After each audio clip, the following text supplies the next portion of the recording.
Hi అండి, నమస్తే. పట్టభద్రుల ఎమ్మెల్సీ ఎన్నికలకు మటుకు ఎట్టకేలకి ప్రచారం అయితే ఈరోజు సాయంత్రంతో ముగియనుంది.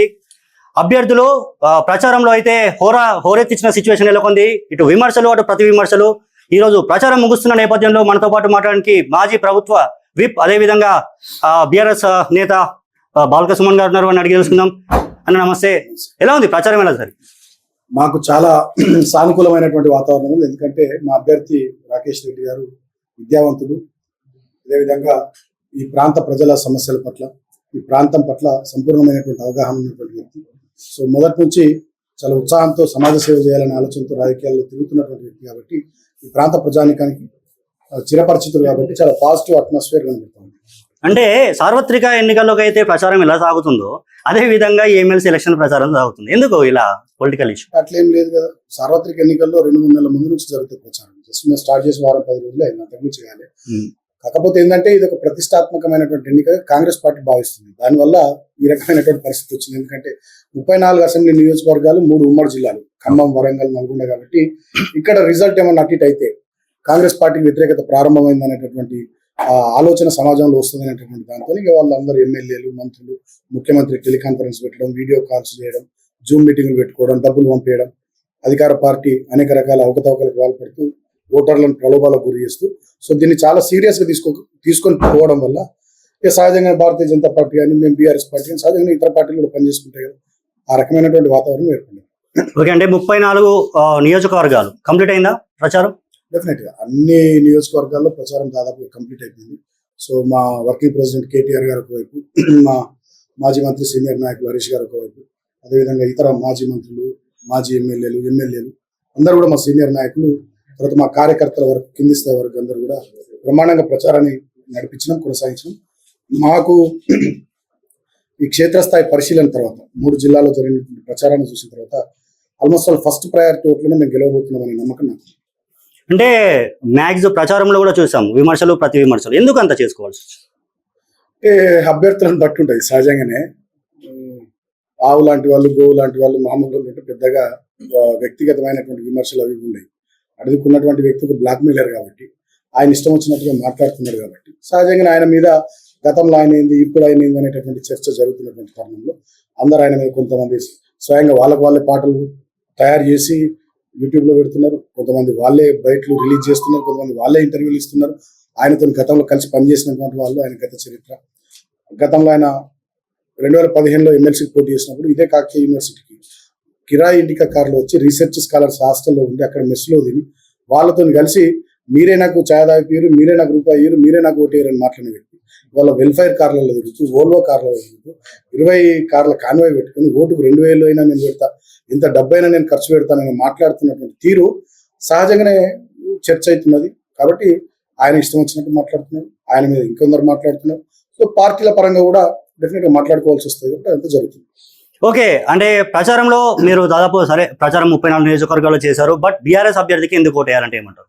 బీఆర్ఎస్ పార్టీ అభ్యర్థికి ఎందుకు ఓటేయాలంటే ఇక్కడ 2 విషయాలు. ఒకటేమో అభ్యర్థుల పరంగా చూస్తే అభ్యర్థుల గుణగణాలు, వాళ్ళు వ్యవహరించినటువంటి తీరు, గతంలో వాళ్ళ నడవడి, వాళ్ళ పద్ధతి, ప్రవర్తన, దాన్ని బట్టైనా మా అభ్యర్థికి ఓటు వేయాలి కంపేర్ చేస్తే.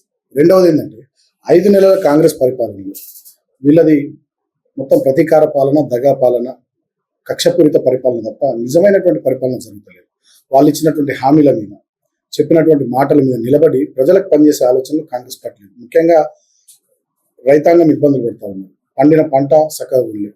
ఏసంగి సీజన్లో 20 లక్షల ఎకరాల్లో వరి పొలాలు ఎండిపోయినాయి. చెరువులు నింపలే, రిజర్వాయర్లు నింపలే, నీళ్ళు ఇవ్వలే, కరెంట్ ఇవ్వలే. సో రైతు భరోసా ఇవ్వలే, రైతు రుణమాఫీ చేయలే, రైతులు ఇబ్బంది పెట్టారు.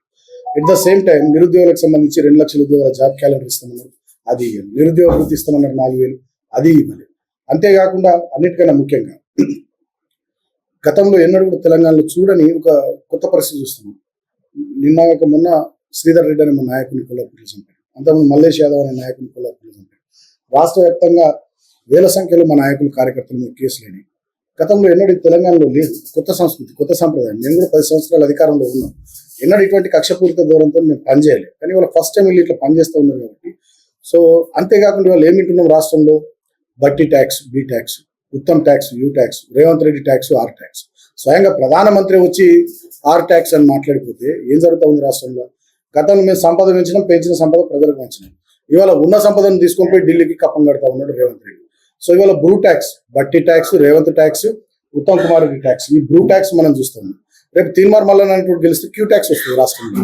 సో ఇంకో చోట న్యాయం అవుతారు ఆయన. కాబట్టి సో ఈ రకమైనటువంటి పరిస్థితుల్లో కాంగ్రెస్ పార్టీ మెడలు వంచాలంటే, వాళ్ళ అధికార మత్తులో నుంచి బయటకు వచ్చి ప్రజలకు చెప్పిన మాటలు నిలబెట్టుకోవాలంటే, అదేవిధంగా కాంగ్రెస్ పార్టీ అభ్యర్థి కూడా హెచ్చరికలాగా బ్లాక్ మెయిలర్లకు, తర్వాత ఎక్స్టార్షన్ కేసులు ఉన్న వాళ్ళకు, బెదిరించేటోళ్లకు పెద్దల సభలు అవకాశం ఉండదనేటటువంటి ఒక సందేశం సమాజానికి పంపాలని ఏ రకంగా చూసుకున్నప్పుడు బీఆర్ఎస్ పార్టీ అభ్యర్థి గెలవాల్సినటువంటి అవసరం ఉంది అని మేము గుర్తు చేస్తా ఉన్నాం, ప్రజలకు విజ్ఞప్తి చేస్తున్నాం. ఇప్పుడు నిరుద్యోగుల గురించి మీరు ఒక మాట అన్నారు. అంటే ఇప్పుడు గ్రాడ్యుయేట్ ఎలక్షన్స్ కాబట్టి మనం ఈ మాట మాట్లాడుకోవాల్సిందే. 35,000 ఉద్యోగాలు మేమే వేసినామని చెప్పేసి కాంగ్రెస్ ప్రభుత్వం చెప్తుంది. నేను ఒక మాట అడుగుతున్నా, రేవంత్ రెడ్డి డిసెంబర్ 7వ తారీఖు అనుకుంటా డిసెంబర్ 7వ తారీఖు తర్వాత 3వ తారీఖు రిజల్ట్ వచ్చింది. డిసెంబర్ 7వ తారీఖు తర్వాత రేవంత్ రెడ్డి ప్రభుత్వం ఎన్ని ఉద్యోగాలకు నోటిఫికేషన్లు ఇచ్చిందో ఒక తెల్ల పేపర్, శ్వేతపత్రము, వైట్ పేపర్ రిలీజ్ చేస్తే నేను కోరుతున్నాను.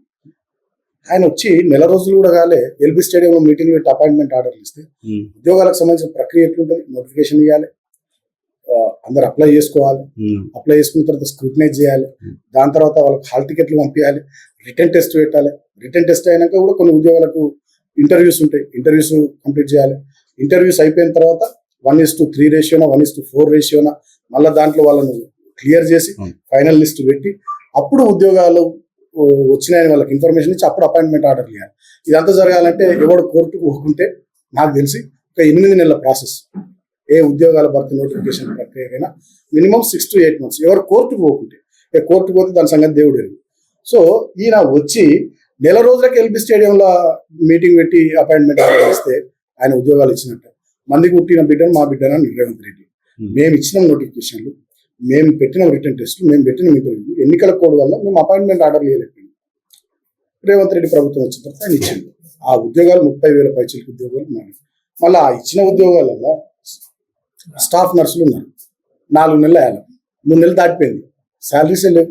వాళ్ళు ధర్నాలు చేస్తూ ఉన్నారు, రాస్తారోకలు చేస్తూ ఉన్నారు, గొడవలు చేస్తూ ఉన్నారు. సోషల్ మీడియాలో అమ్మాయిలు అయితే ఏడ్చుకుంటూ వీడియోలు పోస్ట్ చేస్తూ ఉన్నారు. మరి నువ్వు గొప్పగా అపాయింట్మెంట్ ఆర్డర్లు ఇచ్చినావు, జీతాలు ఎందుకు ఇస్తలేవు? సో ఇట్లా చాలా అన్యాయంగా మేము చేసినటువంటి భర్తీ ప్రక్రియ ఆయనదని చెప్పుకుంటాను.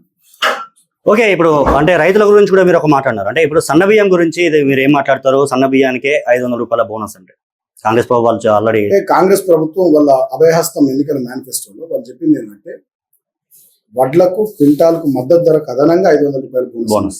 సన్న వడ్లు, దొడ్డు వడ్లు అని తెలంగాణలో మొత్తం దొడ్డొడ్లే వస్తాయి, సన్న వడ్లు రానేరు. సన్న వడ్లు పెద్దోళ్ళు ఎవరైనా ఇళ్ళ అవసరాలకు వాడుకోవాలనుకునేటోళ్ళు, తర్వాత ఈ బార్డర్ ఏరియాస్ ఉంటాయి, బాన్స్వాడ, జుక్కల్, తర్వాత కోదాడ, సూర్యాపేట, ఈ ఏరియాలు బార్డర్ ఏరియాస్ లో కొన్ని సన్నాలు ఇస్తారు. అవి కూడా మిల్లర్స్ 2,800, 2,900, 3,000 క్వింటాలు ఇచ్చుకుంటారు. సో ఇప్పుడు ఉన్నది 2,196, 198 రూపాయలు మద్దతు. దానికి ఇంకొక 500 వెళ్తే 2,600 పైచి గవర్నమెంట్ ఇస్తా అని అంటుంది సన్నాలకు. దానికన్నా బయటనే ప్రైవేట్ రైస్ మిల్లర్స్ 2,800, 2,900, 3,000 ఇచ్చుకుంటున్నారు. సో అది నువ్వు కొనాల్సిన అవసరం లేదు. నీకు చిత్తశుద్ధి ఉంటే, నీకు ధైర్యం ఉంటే, నీకు రైతుల మీద ప్రేమ ఉంటే నువ్వు చేయాల్సింది ఏంటంటే వడ్లకు బోనస్ ఇస్తా అన్నావు కాబట్టి క్యాబినెట్ లో దానికి అనుగుణంగా నిర్ణయం తీసుకుని అందరికి ఇచ్చేయాలి. సో వాళ్ళకి ఆ ఉద్దేశం లేదు, స్పష్టంగా అర్థమైపోయింది. ఇప్పుడు ప్రజలు కూడా ఆలోచన చేస్తూ ఉన్నారు, అరే ఎంత తప్పు జరిగిపోయింది, వీళ్ళు ఇచ్చినటువంటి హామీలు, చెప్పినటువంటి మాటలు నమ్మి మోసపోయినటువంటి భావన ప్రజలకు కూడా వచ్చింది, అర్థమైంది. సో ఇట్లా కాంగ్రెస్ పార్టీ రైతులను పూర్తి స్థాయిలో వంచింది. సన్నాలకే ఇస్తామని దొడ్డు వడ్లకు ఇవ్వటం ఒకటి, రెండవది సన్నాలకు వాళ్ళు ఇవ్వాల్సిన అవసరం లేదు, ఆల్రెడీ ఎక్కువనే రేట్ వస్తుంది మార్కెట్లో. మూడోది అన్నిటికన్నా ముఖ్యంగా ఈసారి అకాల వర్షాల వల్ల చాలా ధాన్యం తడిచిపోయింది, తడిచిన ధాన్యాన్ని కూడా కొనలేదు. తర్వాత గతంలో మేము ఉన్నప్పుడు ముఖ్యమంత్రి గారు ఎవ్రీడే రివ్యూ చేస్తుండే సివిల్ సప్లైస్ డిపార్ట్మెంట్. ఆల్మోస్ట్ ఆయన టేబుల్ మీద షీట్ ఉంటుండే, ఏ రోజు ఏ జిల్లాలో ఎన్ని మిల్లులకు ఎన్ని లారీలు వెళ్ళిపోయినాయి, ఎన్ని మెట్రిక్ టన్నుల ధాన్యం రాష్ట్రం అంతా మిల్లర్స్ తీసుకున్నారు. అంటే సీతక్క కూడా అన్నారు ఒక మాట మొన్నటికి మొన్న, అంటే ఒకటే రోజు కొనలేం కదా, మేము ఆల్రెడీ కొనడానికి మేము అధికారులకు ఆదేశించాము. ఎస్, గతంలో మా ప్రభుత్వాలు ఉన్నప్పుడు 15 రోజుల నుంచి నెల రోజుల వ్యవధిలో మొత్తం ధాన్యం కొనిస్తుంది. ఓకే, ఆల్మోస్ట్ 7,000 పైచిలకు వడ్ల కొనుగోలు కేంద్రాలు పెట్టేది. ఐకేపీ, డిసిఎంఎస్, ప్యాక్స్, పిఎస్సిఎస్ సెంటర్ల ద్వారా 7,000 పైచిలకు కొనుగోలు కేంద్రాలు పెట్టింది. ఇంకా మీకు తెలుసో తెలియదో, మీరు గమనించడం లేదో, గ్రామాల్లో రైతులకు తెలుసు. మేము ఎమ్మెల్యేలను పోయి ఆ వడ్ల కొనుగోలు కేంద్రాలు ప్రారంభించే సమయంలో రిబ్బన్లు కత్తిరించి కొబ్బరికాయలు కొట్టి ఒక పండుగ లాంటి వాతావరణంలో ఆ కొనుగోలు కేంద్రాలు మేము స్టార్ట్ చేసింది. ఇవాళ ఏ కాంగ్రెస్ ఎమ్మెల్యేనైనా ఒక్క కొనుగోలు కేంద్రం రిబ్బన్ కత్తిరించి కొబ్బరికాయ కొట్టి ధాన్యం కొనుగోలు మొదలుపెట్టిన ఫోటో వీడియో మీరు చూసారు యోగ్య? అటువంటిది లేదు రాష్ట్రం. అంటే వాళ్ళకి రైతులు అంటే ప్రేమ లేదు. వడ్ల కొనుగోళ్ల సందర్భంలో అసలు ఒక వారం 10 రోజులైతే మేము అన్ని కొనుగోలు కేంద్రాలు ప్రారంభించుకుంటూ పోయేది. ఎక్కడ కూడా మిల్లర్స్ ఏదైనా ఇబ్బంది పెట్టినా తరుగు పేరు మీద, తాల్ పేరు మీద, అదేవిధంగా ట్రాన్స్పోర్టర్స్ ఎక్కడ లారీలు సరిగ్గా రాకపోయినా ఇమీడియట్ గా వారానికి ఒకసారి మేము జిల్లాలో రివ్యూలు పెట్టుకునేది. ముఖ్యమంత్రి గారి దృష్టికి, సివిల్ సప్లైస్ మినిస్టర్ దృష్టికి తీసుకొని పోయేది. సివిల్ సప్లైస్ కార్పొరేషన్ చైర్మన్ తో మాట్లాడుకునేది, అడ్జస్ట్మెంట్ చేసుకునేది. మా మంచిర్యాల జిల్లా, నా దగ్గర 2,50,000 మెట్రిక్ టన్నుల ధాన్యం వస్తుంది. మాకు అన్ని మిల్లులు 18 మిల్లులే ఉన్నాయి యాసంగి సీజన్ సంబంధించి. నేనేం చేస్తుంటే కామారెడ్డి, సిద్దిపేట, కరీంనగర్, పెద్దపల్లి ఇతర జిల్లాలకు మా ధాన్యం అక్కడ మిల్లర్లతో, అక్కడ కలెక్టర్లతో, అక్కడ మా ఎమ్మెల్యేలతో మాట్లాడి మా జిల్లాలో వచ్చిన ఎక్సెస్ ధాన్యాన్ని అక్కడికి పంపిస్తుంటుంది. సో 15 days నుండి 30 days లోపల క్లోజ్ చేస్తుంటుంది సబ్జెక్ట్. కానీ వాళ్ళ వీళ్ళకి ఆ పట్టింపు లేదు, ఆ చిత్తశుద్ధి లేదు. రైతాంగం గమనిస్తా ఉన్నారు. నిజంగా ఇది చాలా బాధాకరం. రైతుల పరిస్థితి మాత్రం చాలా దయనీయంగా ఉంది. ఇంకా వీడియోలు చూస్తా ఉన్నాం. ఒక రైతు వరి కళ్ళం మీదనే పొర్లుతున్నాడు, నేను చచ్చిపోతాను. ఇంకొక రైతు పంట గాలబెట్టింది. ఇంకొక రైతు అయితే ఇక నేను ఉరేసుకుని రావాలని చెప్పి ఏడుస్తున్నాడు. అటువంటి దయనీయమైనటువంటి పరిస్థితి గతంలో 10 సంవత్సరాల్లో ఎన్నడూ చూడనటువంటి సీన్లు ఇవాళ తెలంగాణ మనం చూస్తున్నాం. అది నిజంగా అంటే ఇవ్వాలే గుర్తుకొచ్చిందా బీఆర్ఎస్ నేతలకి? గతంలో బీఆర్ఎస్ నేతలే రైతులకి సంఖ్యలు వేశారు కదా, అప్పుడు గుర్తుకు రాలేదని చెప్పేసి ప్రతిపక్షాలు, అంటే ఇప్పుడున్న అధికార పార్టీ అదేవిధంగా సెంట్రల్ బీజేపీ కూడా చెబుతున్నారు. రాష్ట్రంలో 70 లక్షల రైతు కుటుంబాలు ఉంటాయి యోగి గారు. ఎన్ని రైతు కుటుంబాలకు మేము సంఖ్యలు వేసినాం? ఎవడో విధవ ఎక్కడో ఏదో చేస్తే, ఎవడో ఎక్కడో తప్పు చేసి ఉంటాడు. తప్పు చేస్తే ఎవడో విధవ సంఖ్యలు వేయద్దు వేసి ఉంటాడు. దాన్ని తెచ్చి మొత్తం 70 లక్షల రైతు కుటుంబాలకు బీఆర్ఎస్ సంఖ్యలు వేసింది నాకు మాట్లాడితే, 70 లక్షల రైతు కుటుంబాలకు మేము 2 సార్లు రైతు బంధు ఇస్తాం. తర్వాత మేము కొంచెం కడుపు నిండా కరెంట్ ఇస్తాం, ఉచిత కరెంట్, నీళ్ళు ఇస్తాం, ఎరువులు విత్తనాలు సకాలంలో ఇస్తాం. ఎప్పుడన్నా 10 సంవత్సరాల్లో చెప్పుల్లో లైన్లో పెట్టినటువంటి చెప్పులో పుస్తకాలు చూసిరండి. సో పండిన పంటను బ్రహ్మాండం కొంటాం. 3 నుంచి వారం రోజుల లోపల వాళ్ళ ఖాతాలో పైసలు పడిపోతాయి. ఎన్నడన్నా ఆందోళనలు చూసారు మీరు తెలంగాణలో 10 ఏళ్లలో? ఎక్కడో ఎవడో ఏదో చేస్తుందని మొత్తం 70 లక్షల రైతు కుటుంబాలకు చేసినట్టు ఆపాదించడం దుర్మార్గం. నేను ఏమంటున్నా, మా ప్రభుత్వం పోయింది కదండి, ఇంకా మానే చేయడానికి ఎందుకు నాకు అర్థం కాదు. పిచ్చా, వీళ్ళకి తలకాయ ఉందా లేదా?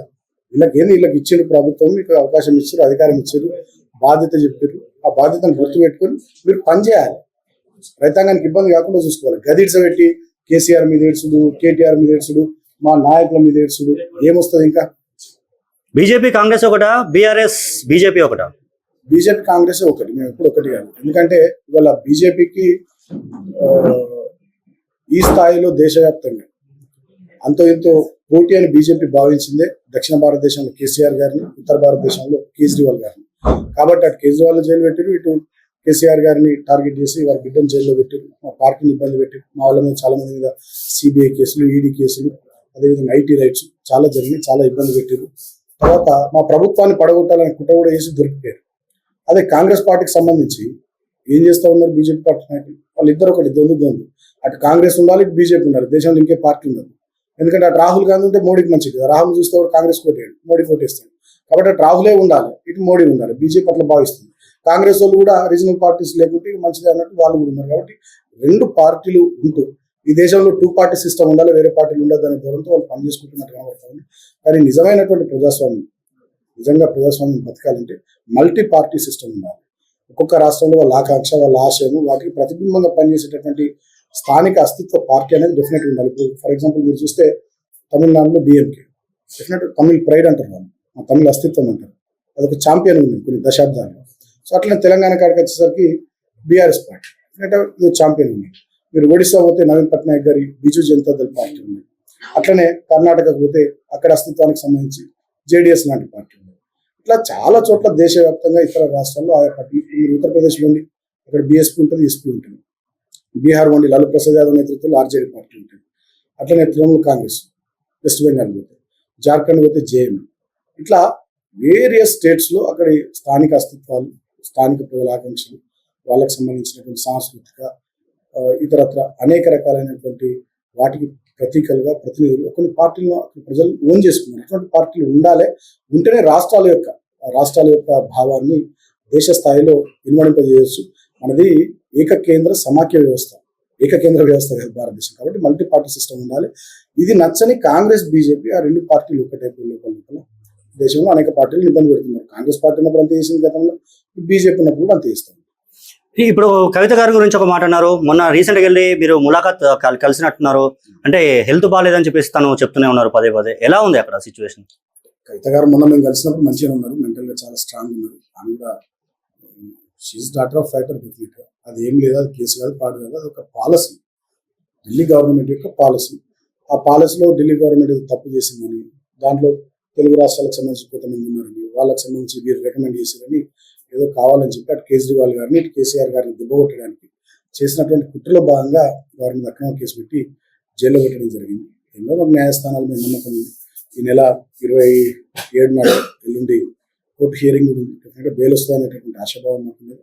ఖచ్చితంగా ఇవాళ ఏమైపోయింది మీరు చూస్తే, గతంలో కూడా చాలా రాష్ట్రాల్లో చాలా మందిని వాళ్ళు కేసులు పెట్టి జైళ్ళలో పెట్టినారు. అదే భారతీయ జనతా పార్టీలో చేరినటువంటి వాళ్ళకి మాత్రం ఏ కేసులు లేవు. అజిత్ పవార్ గతంలో ఆయన ఎన్సీపీలో ఉన్నప్పుడు ఆయన మీద ఆయన భార్య మీద కేసులు, ఆయన ఎన్సీపీ నుండి చీలి వచ్చి భారతీయ జనతా పార్టీతో వెళ్ళమని కేసులు లేవు. అదేవిధంగా హిమంత బిశ్వ శర్మ అస్సాం ముఖ్యమంత్రి, ఆయన గతంలో కాంగ్రెస్ ఉన్నప్పుడు ఆయన మీద కేసులు, ఆయన బీజేపీకి రాగానే కేసు లేదు. తృణమూల్ కాంగ్రెస్ లో సీనియర్ లీడర్ నెంబర్ 2 సువేంద్ర అధికారి, ఆయన గతంలో వెస్ట్ బెంగాల్లో తృణమూల్ కాంగ్రెస్ ఉన్నప్పుడు ఆయన మీద కేసులు, శారదా చిట్ ఫండ్ స్కామ్, ఆయన బీజేపీలో చేరగానే కేసులు లేవు. అట్లా చాలా మంది, జ్యోతిరాదిత్య సింధియా ఉన్నారు మధ్యప్రదేశ్లో, ఆయన కాంగ్రెస్లో ఉన్నప్పుడు కేసులు, ఆయన బీజేపీలో చేరగానే కేసులు లేవు.